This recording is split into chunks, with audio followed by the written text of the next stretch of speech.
order the City of Ferrisburg Zoning Board of Appeals meeting for Thursday, September 18th, 2025.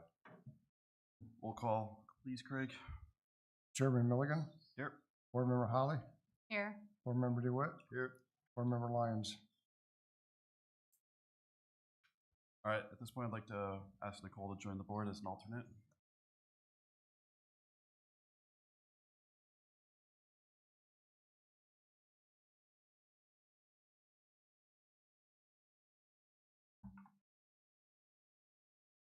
And then moving on to agenda item number 3, consideration for approval of the August 14th, 2025 meeting minutes as printed.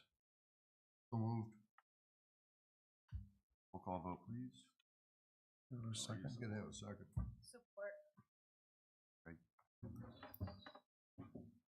Roll call vote. Board Member Holly. Yes. Board Member DeWitt. Yes. Board Member Larrabell. Yes. Chairman Milligan. Yes. Motion passed. On to agenda item number 4. This is a general public comment, not specific to the public hearing that we're having this evening. That'll be at the next agenda item, but if anyone has any other comments they'd like to bring, please come up and use the microphone and we'll hear them now. All right, hearing nothing, we'll go ahead and close that public comment section. Moving on to agenda item number 5, a public hearing, a request filed by B. Wolfus Design LLC on behalf of Ann and Daniel Smith to connect the existing dwelling and existing detached garage by an 896 square foot addition and to construct a 504 square foot north side addition to the existing garage. The following reductions are requested from the required 40-foot rear setback, 23'6" rear setback, and 896 square foot addition, 1'3" rear setback for the existing garage that is proposed to be incorporated into the parcel dwelling, or principal dwelling, and a 5-foot rear setback for the 504 square foot north side addition to the existing garage. The variances relate to section 9.150A of the zoning ordinance. The parcel is described as number 700315127037, commonly known as 17520 Williams Street. If anyone has any public comment or anything, please bring it on up. I'll open and get it started. Thank you. My name is Dan Smith. This young lady in the front row is my wife, Ann Smith. We've been married 24 years. All right, got that right. We're on a good start. Thank you. The purpose and motivation for our variance request is quite simple. The location of the home was placed on 1/3 of the south side of the property, and the garage with only a 1'3" back lot line setback. These are not situations we created.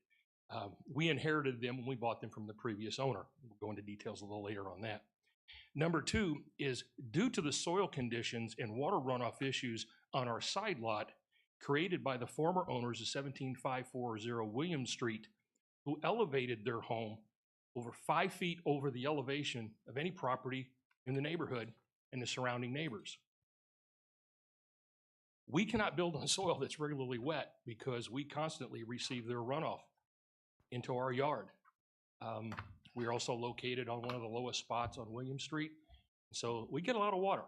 And so that side lot is all completely wet quite a bit of the time. Number 3, the soil conditions on the side lot, which were enclosed in your packet, is a soil boring test that we did in August of 2019 that shows some details of where the water line is and how quickly you get to clay. So we basically have a swimming pool that sits out there because the water can't migrate or permeate like normally sandy soil. So the water table is only 13 inches below grade. And with clay soil below that, it doesn't allow for proper draining. So we're just kind of in a wet little swampy area a lot of the times. Number 4, lastly, but most importantly, our goal is to minimize any loss of sight lines for our neighbors of their view of the lake. We've been on the other side of the argument where we've had to fight for sight lines of lake. A couple of you served on a board, but we were involved.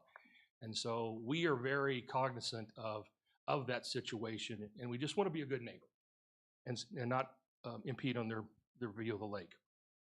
In summary, our variance request asks for the ZBA to approve a back lot line so that we can build a modest amount of an additional living space and a little additional garage space while maintaining significant green space and maintaining our neighbor's view of the lake. And most importantly, we're staying under the 35% lot coverage. We have no desire to tear down our existing home, our garage. We've talked to the original builder. We finally found him, and he said it's in great shape, and it was well built, and there's no reason to tear it down. That's not our motivation to do that, and we don't want to build a brand new structure. We just want to remodel the existing structure and add a little extra living space, because the tear down house, in our opinion, is just a waste of resources. So we believe that you have 4 letters of support from various people. And we also submitted a single sheet that had 9 other signatures of letter of support, giving us their support for our project. So that's just a quick introduction and summary. And any questions? Your Honor, can I ask a question? I just have 2 questions. Okay. After I came over yesterday. What is the square footage of your house right now? Okay. Yep. And then, if you guys were to add on to the garage, is your RV that's parked out there, is that gonna fit in the garage? Is that something that you're thinking about? Okay. Yes, and the main reason we need extra storage space. Mhm. I miss basements, man. Basements can hold a lot of stuff, and we don't have that since we live at the lake, so that's kind of the compromise. The other problem is because of the soil conditions and the water runoff we get from our neighbor, our crawl space is constantly pretty much wet, so I can't store anything down there. So it just gives us some extra elbow room to place things. Okay, thanks.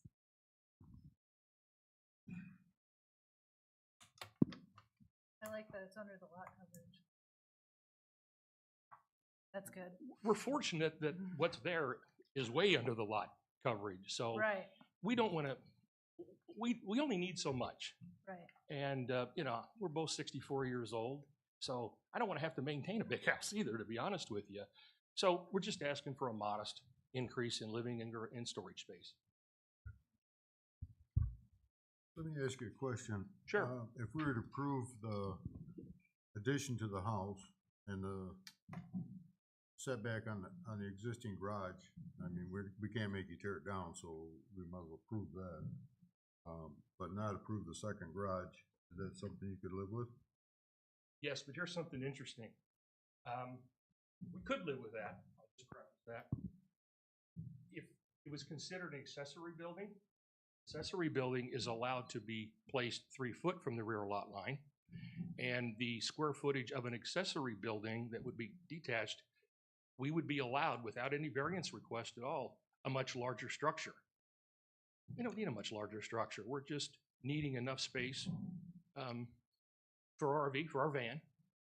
That was a retirement present, so we can go travel for a few years, and other items. So we looked at that. We looked at that very hard. So we felt that by attaching it to the garage, there's some economies there in terms of everything centralized and consolidated. And at the same time, we don't need anything bigger.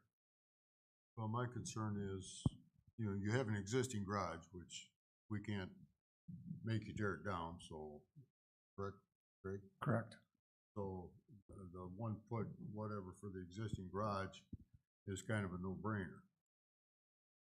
The second garage, though, because it's a new construction, a new building, I have a problem with not maintaining a 40-foot rear yard setback.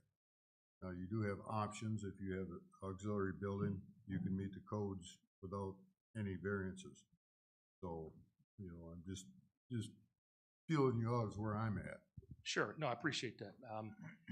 An accessory building that would not be attached to the garage, as we have proposed, would block some sight lines. It would block Mike Walker's sight lines, possibly Lonnie. I don't know how well of a sight line he has, but because the code says it has to be placed in the back 1/3 of the yard. And I could actually put that accessory building, I could maybe make it larger, and number 2, I could put it 3 foot from the back lot line instead of the 5 foot that we have shown on our proposal. I talked to Mike this morning, and he can only see the lake when the leaves are gone. So it's not a major concern to him. He said he had no problem no matter what we did. Okay. Is basically the conversation I had with him, because he's your nearest neighbor, like you say, for the sight line. But he said he had no issues at all with it. But my issue is, like I say, you have an existing variance that the garage is illegal. Well, as you see it now, it would, but not at its inception when that house was built. Exactly. When that house was built, Floyd, who owned the lots directly behind that, had plenty of back lot line. Right. He subsequently sold those, and that, he's had to sell them by sections. And so he sold all the sections up to the back of the garage. And so that's what created the 1'3" back lot line setback. It's nothing that we did, moved, or I otherwise, so it's just. understand that. But I got a question for you, Craig. Is there any proposal to extend Mary Lane? This time, no. So we're not gonna allow any more development on Mary Lane until water, sewer, and the street gets put in. Which would be the responsibility of the city or the Property owners, developer? it'd be a special assessment district set up. So unlikely in the near future? Unless we get a petition, then it's not gonna happen. Okay, my other question is, the lots behind him to the east are big enough that they have, they could build a house with a 40-foot setback with no issues? Correct. So, If the street's developed, yes. so the only problem you see is a sight line from Mike Walker, who doesn't care. No, our neighbors at 17, our new neighbors at 17540, we would be blocking some of their sight lines because, and I know that's a separate issue, but they have plans to add on to the back. And their current house, anything that we moved would impose on them. And unfortunately, they were ill tonight, so they're not able to attend. Well, I talked enough. It's Joe's turn. Excuse me, Mr. Chair, can I interject for a second? I inspected the property as well yesterday, and it's unfortunate that Floyd located the garage where, and obviously that wasn't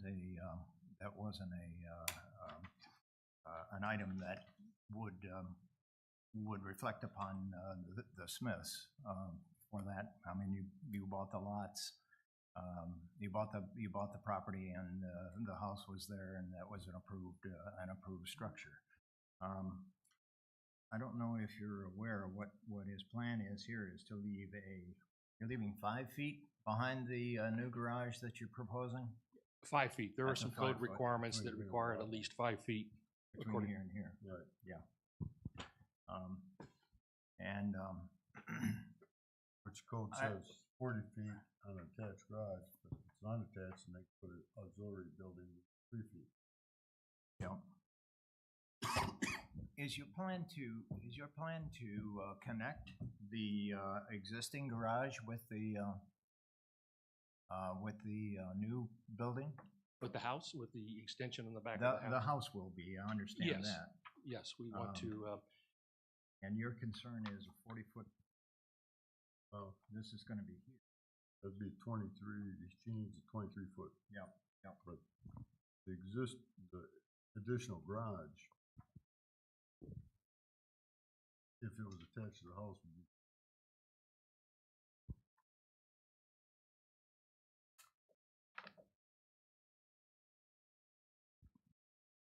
That's something to discuss. Your Honor, I think They can Craig have- wanted to speak on something. I'm talking to Mason. Yeah, go ahead, Craig. Yes. So just to clarify, if the garage addition is not attached to the existing building, and wants to put an accessory building in on that property, it needs to be behind the rear foundation of the property. So it would be impossible to do that without a variance to put an accessory building on that property. If these other buildings are all connected. So you mentioned that you could build a bigger accessory dwelling than this garage? yes. Yeah, the code allows the accessory building to be 40% of the total square footage of your. But you'd need another variance because you'd be over on lot coverage then, because you're so close right now. Well, there's To some build ways. something bigger. First of all, we don't want to build anything bigger. Let me Right. kind of make sure that. We don't want to build anything bigger. What we have proposed is as big as we need. Right. Okay, so 23 feet. we could build bigger, but it's not our desire. The code allows it. And we would not be over on lot coverage because we would make concessions in other areas for permeable material or reduction in certain things. So Okay, we don't want to go over the lot coverage. I mean, we are very adamant about, we have one, in all honesty, we have one of the nicest pieces of space. it is a nice piece of And, green space. We like it. And I think our neighbors like the green space too. And so we want to preserve that Yeah. primarily for ourselves, and just so for the neighborhood. So that's why we're attaching the garage to the existing garage. Okay, I want to make sure that that's clear. We're not Mhm. attaching the new portion of the garage to the house. We're just adding on basically another stall, if you will. Yeah, I got the survey Okay, here, I could. okay. Excuse me, Your Honor, can we stop the conversation here so we can listen, and then you guys can have your conversation in front of everybody? Because nobody can hear what you guys are talking about over there. Okay? So if we can listen to him and then you guys can speak, because I can't hear what you guys are saying and nobody else can hear, I don't think. That's why this is an open Thank you. session. Thank you. We'll keep our voices up. Thank you. Just to clarify again, accessory building needs to go in the rear yard, and the size is dictated by 40% of the floor of the main, 40% of square footage of the main floor of the house, or 40% of the rear yard, which is ever less. So if you do a separate accessory building on that property, you're gonna need two variants, one to have it in the side yard practically, and one for lot coverage. If we went over lot coverage. Yeah. Yeah. Just because But, it says. I'm we sorry, can't go with that big. you probably need to have one, a variance to have it in the side yard instead of in the rear yard. Right, lot coverage at this point is not an issue, That's correct. correct? Because I'm looking at the report here, it's 24.1%. Is that with the addition? No, No, that is as it stands right now with the house and the unattached garage. We're at 34.7, I believe it was. With both additions? Yes, sir. Okay, thank you.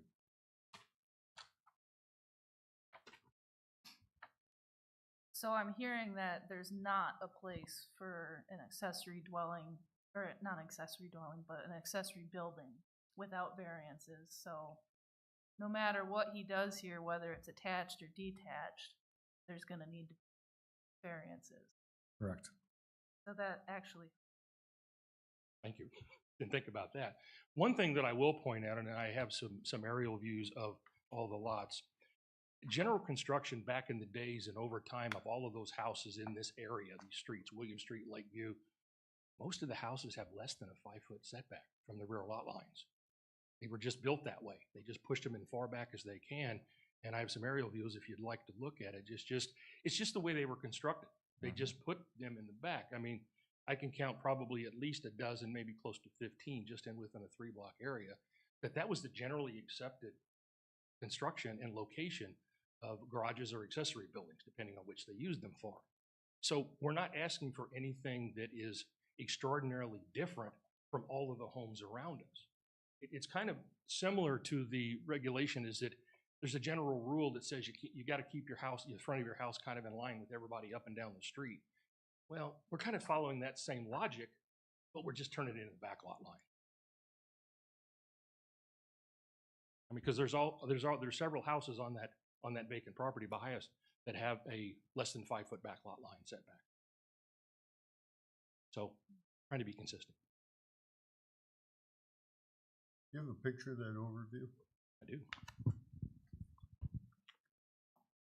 I know my house wouldn't be standing if it needed a 40-foot rear yard setback. It wouldn't be there at all.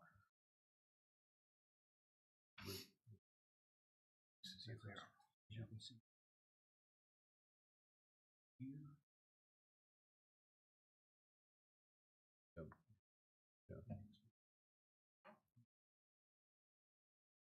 Craig,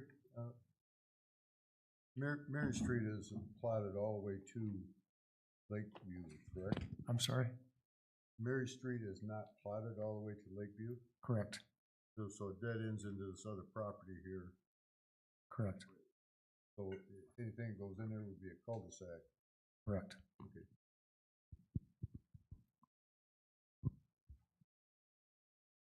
But once again, it would be up to the people on Mary lane to fit the bill to put all the sewer and utilities back there. Is that, am I That's- under? That's correct. Thank you. Okay. It's wet back there. You have a creek running down from, well, Yeah. From I've West walked Spring that Lake property Road before. down in between a couple of the houses, Right. that there is also a stormwater discharge that comes out into the lake, into Spring Lake. Yeah, there's a creek back there. Yeah, I've seen it. So- I've been in it. We So just dug it's- it out. And I mean, I think some of the folks that live what would be on the south side of that vacant lot can attest the water that they get at the back of the lot. Yeah, I don't see it getting developed soon. I mean, it definitely could in the future, because Sure. land's just gonna become more valuable in the future, and there's gonna be less and less of it. So, It could happen. Good point.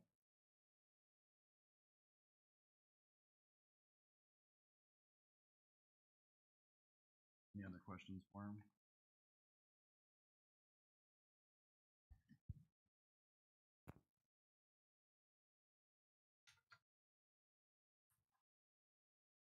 Does anybody else want to share an opinion, thought, or concern of the proposal?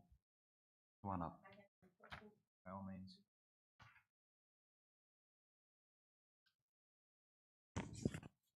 You may have read the letter. I read it out for you again. Certainly.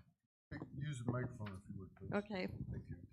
My properties are 17485 Mary Street, 17495 Mary Street, 17505 Mary Street, which border on the rear end of the Smith property in question. My properties would be buildable lots if I chose to build on them and pay what it would take to get the facilities that it needed. Or a builder could, if I chose to do that. Presently, okay, where'd I go? My properties are buildable lots. They are providing wonderful green space for me right now, and in the future, they could be sold as residential property. And like you said, vacant property is hard to find now, and it becomes more and more expensive as time goes by. So I'm not going to live forever, but my kids might. And if I want to leave them something, it's nice to leave them a legacy of open ground. In my estimation, the variances requested conflicts with the current setback ordinance on 2 of my property lines. A possible home could be located on each one of those lots. The variance will lower the Mary Street value and the attractiveness of buildable sites in the future. As of now, Mary Street is not an improved street, but presently there are 3 very nice homes that are started on the top that comes off of West Spring Lake Road. I'm enjoying my properties now as green space, but don't want to jeopardize the future value of it by agreeing to this variance. The existing garage on William Street property does not meet current zoning and setback requirements. Floyd Everling, who has been my neighbor for many years, owned the parcels in question on Mary Street that my husband David McLaughlin and I first purchased many years ago. Floyd paid no attention to the zoning ordinances then. He was a free-spirited guy. He thought, that's my property and I'll do what I want with it. At that point, a lot of that property was wooded. Little by little, you know, trees fell over, and in the end, we cleared our property, so it is now all green space. Floyd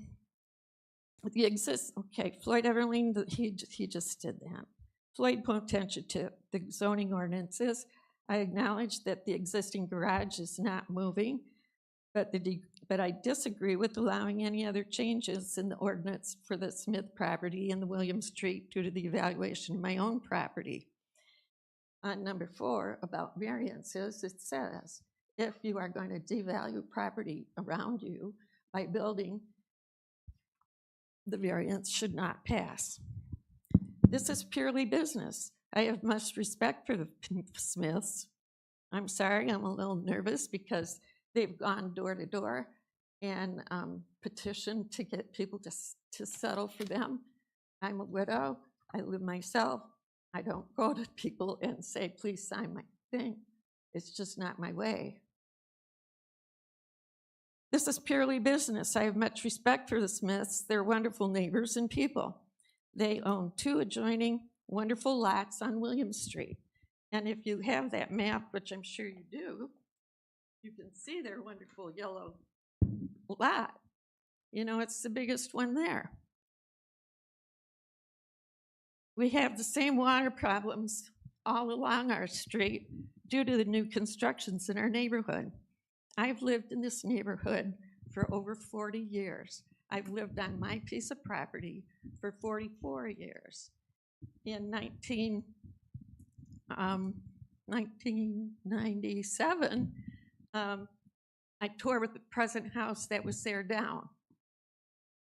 Well, you know, it had water problems there too. It had a dirt floor basement, no fake basement, so you crawled under a dirt floor, but the house had to go down. Well, lo and behold, we tore that house down, and along came Soils and Sample, and they said, oh, you can't build another house on that property because of the clay that's in the ground and the water level that's in there. Oh, man. And so at that point, you know, we had to go and find construction that could handle that point. And we had to put in a large foundation with a lot of gravel in it. But I'm facing the same water problem that everyone does. On the property on my right, that goes to the west side of my property, they drain on my property. It's on the corner. When that house was built by the Seitzmas, their landscapers said you need to put a great drain in. Their builder said you need to put a drain in, but they did not put a drain in. The same part of my backyard that meets the edge of the Smith's yard, their downspout actually goes under my fence there and drains into the back of my yard. So there's a lot of time that I can't mow back there, and it is wet. So I understand that they want what they want, but they bought what they bought. And the fact that I'm looking at something that will devalue the property that I already own by coming very close to the lot lines. Now, he was right about when they built the homes, and if you do have this, Ottawa County, you have this. Greg, do we have that? We have something have very this. similar to it. We have yeah. something really similar. There's one. In your packet? Yeah, we have that.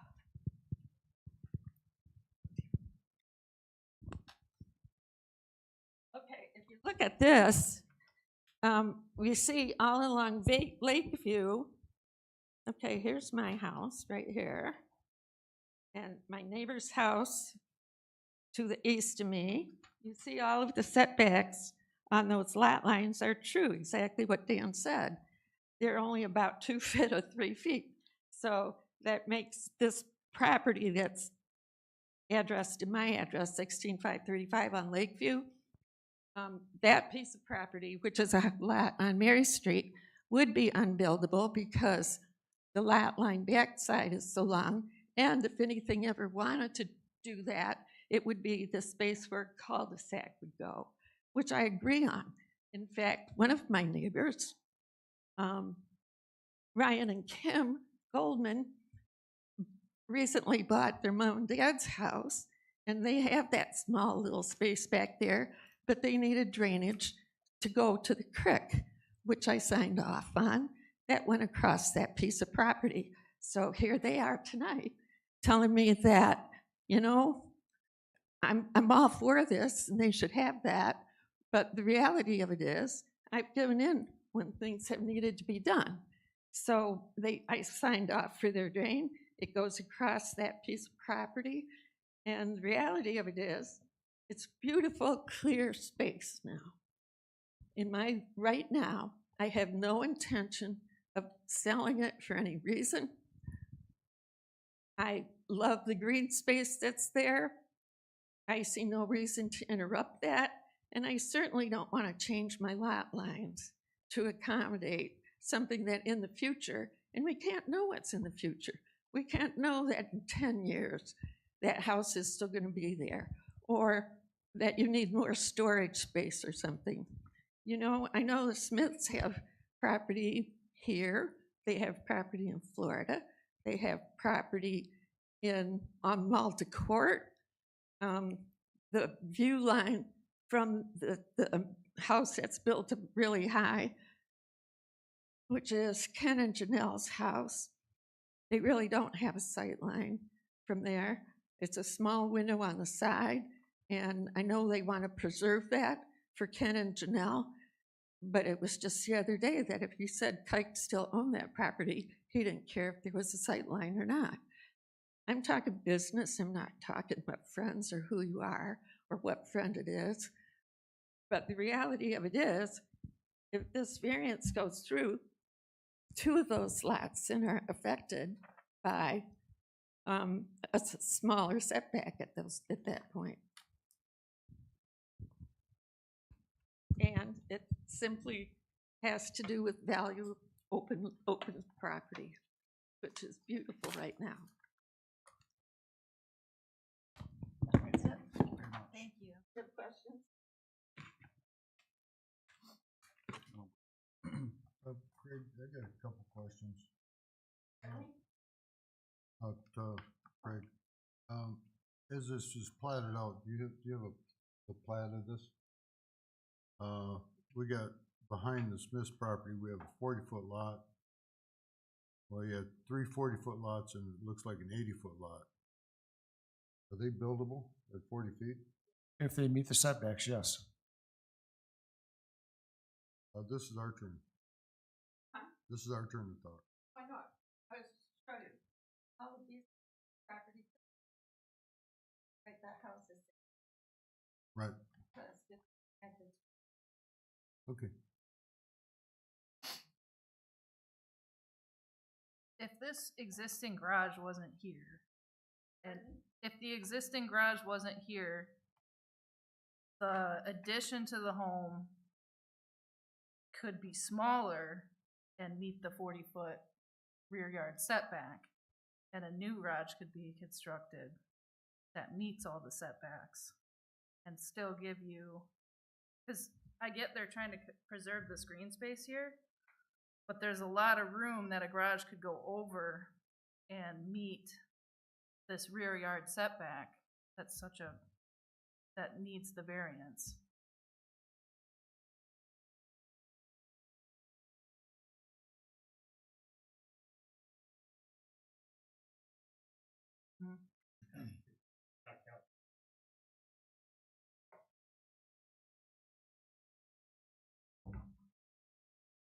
Anybody else have any questions? I don't have any questions, but I do have a comment regarding the garage. When I went and looked, there's most garages that abut these properties are right up against the property lines. So I don't see that it's very different. I don't know how they can move the garage up and attach to the house and be 40 feet up. So The addition was, and then the whole garage moved up, a new garage coming this way. I understand this is 23-6, so they have to go.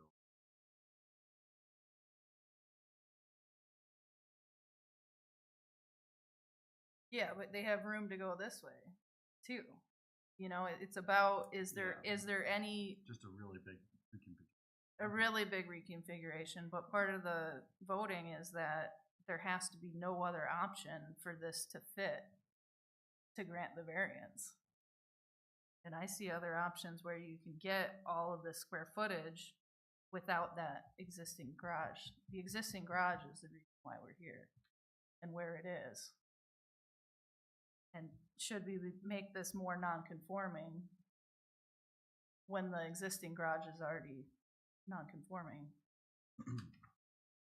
Craig, obviously there's some precedent in the area for pushing stuff to the back lot line. What was the most recent case, if you know, or has it been recent that we've had a discussion about pushing stuff further back, and in particular like the William Street, Lakeview area? I know we've had plenty of discussion about the rest of Sunnyside area, but just curious if there's anything recent we've discussed. I didn't research that. I don't know the answer to that. All right, no problem. Mike and Joe, are you guys good? If you look at the lot across the street, I think, hang on, I gotta look at that.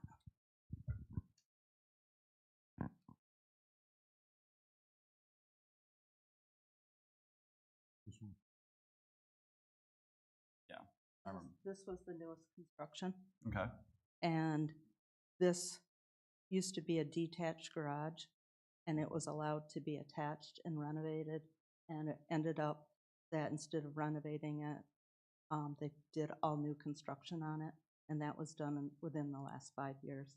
And their existing accessory building is right here, and if you notice the amount of hardscape they have significantly is less than 35%. I mean, is well over the 35% lot coverage. So that was just done within, I think it was within the last 5 years. all right, and just to confirm, this is their attached garage right there on that property? That's to your Correct. knowledge? Correct, and they have a driveway Yep. here, and they also have a circle driveway Yep. here. All right.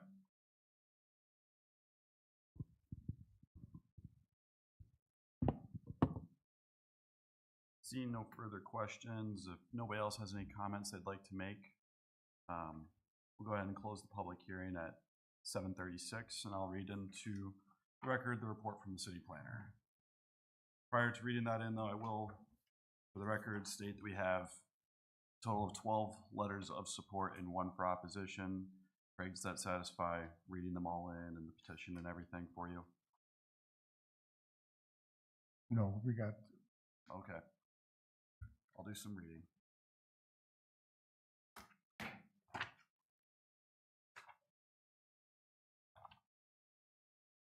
you should just name the name and Just address, name. address and support or opposition. All right.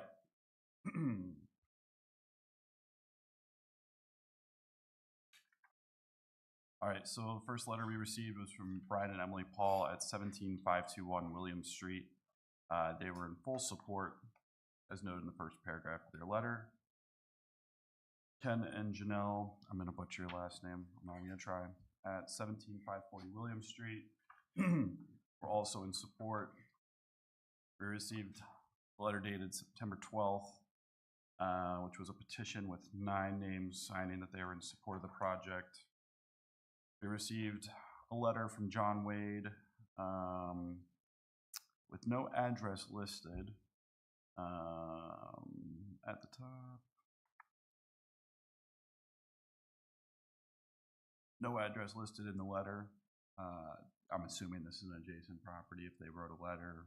And they were also in support. And then we received Ms. McLaughlin's letter opposing the variance.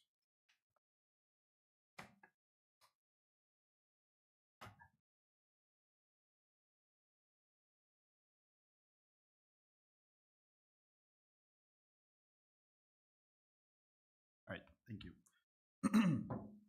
I'm going to go ahead now and read into the record the city planner's remarks. An application was submitted that requested variance from the required 40-foot rear setback to connect the existing dwelling and the existing detached garage by an 869 square foot addition and to construct a 504 square foot north side addition to the existing garage. The applicant requests the following: a 23-foot 6 rear setback for the 869 square foot addition, a 1-foot 3-inch rear setback for the existing garage that is proposed to be incorporated into the principal dwelling, a 5-foot rear setback for the 504 square foot north side addition to the existing garage. The variants relate to section 9.150A of the zoning ordinances, and the lot is zoned low density residential RG1 and is within the Inland Lakefront Overlay District. The property is an interior lot with an existing single-family dwelling and detached garage. The lot is approximately 15,000 square feet, or 120 feet wide by 125 feet deep. Minimum lot area is 10,000 square feet in RG1. The subject lot is 15,000 square feet. The minimum width is 100 feet. They have 120 feet. Maximum lot coverage is 35%. Lot as 24.1%.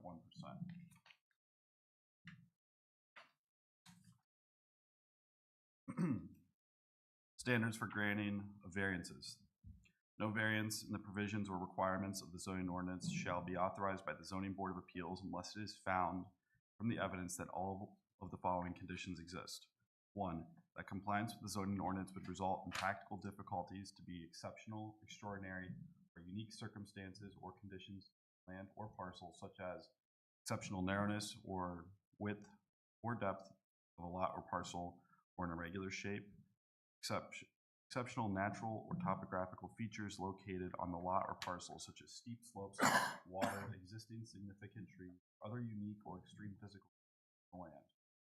C, extraordinary location of existing buildings or structures that allows no other practical or feasible location for expansion because of exceptional land features. D, other exceptional or extraordinary dimensional conditions or characteristics of land, lot, or parcel. Comment. The lot is not narrow or small. It is significantly wider and larger than the required by the RG1 district. There are no exceptional natural features on the site. However, existing placement of the home on the site is within the southern 1/3 of the lot. Although it could be argued that this is an extraordinary location, it would need to be demonstrated that no other reasonable expansion could occur.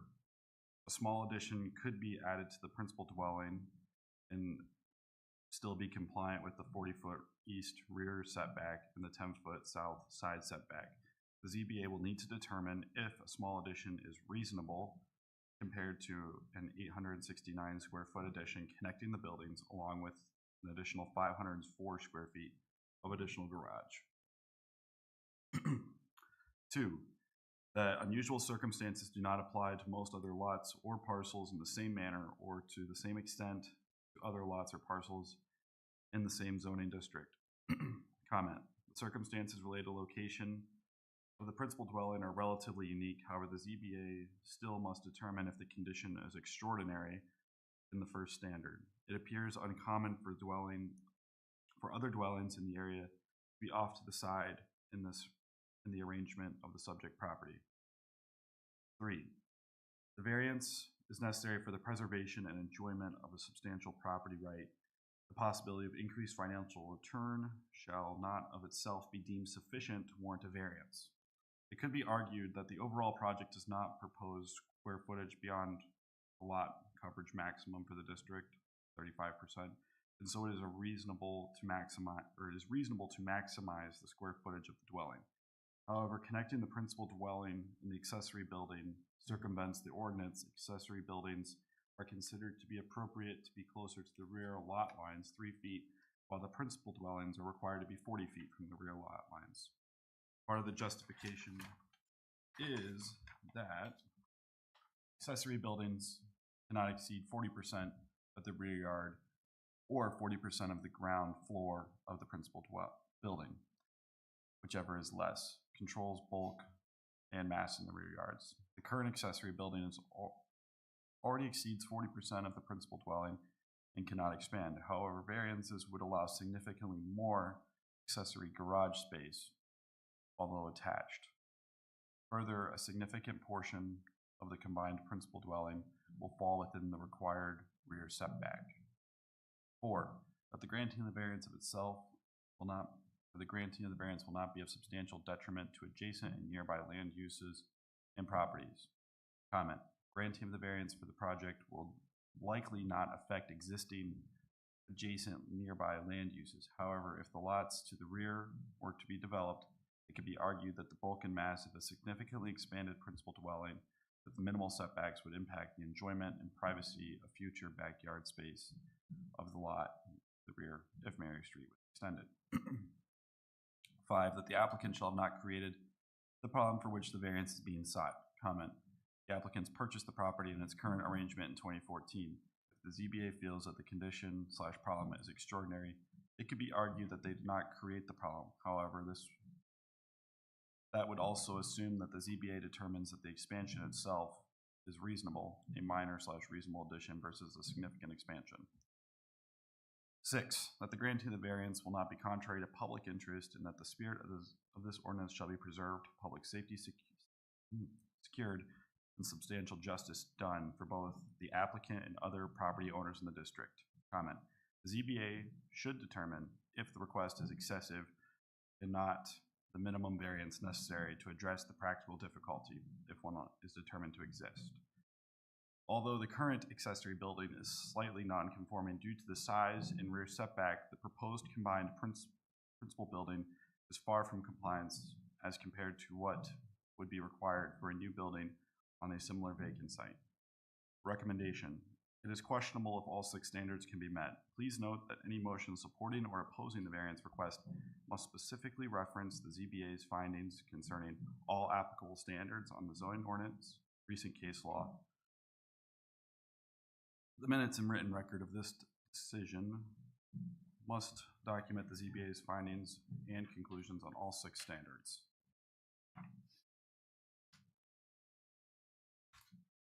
I don't remember. Did I read agenda item number 6 out loud? Yeah? All right. At this point, I'll accept a motion to approve or not approve the request.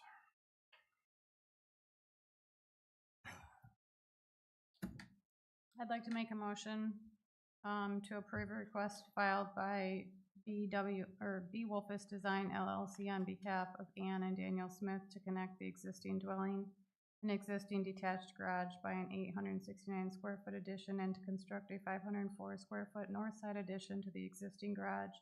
The following reductions are requested from the required 40-foot setback: 23-foot 6 rear setback for the 869 square foot addition, 1 foot 3 inches rear setback for the existing garage that is proposed to be incorporated into the principal dwelling, and a 5-foot rear setback for the 504 square foot north side addition to the existing garage. The variances relate to section 9.150A of the zoning ordinance. The parcel is described as parcel number 70031512037, commonly known as 17520 William Street. Heather, was that for approval or not? Motion to approve. Approval. I'll support. Roll call vote, please, Craig. Board Member DeWitt,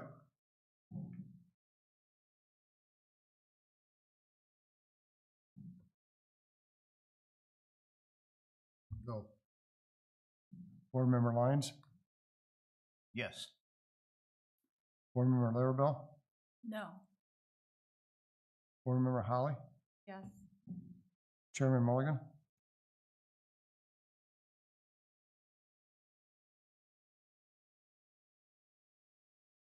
Yes. Motion passed.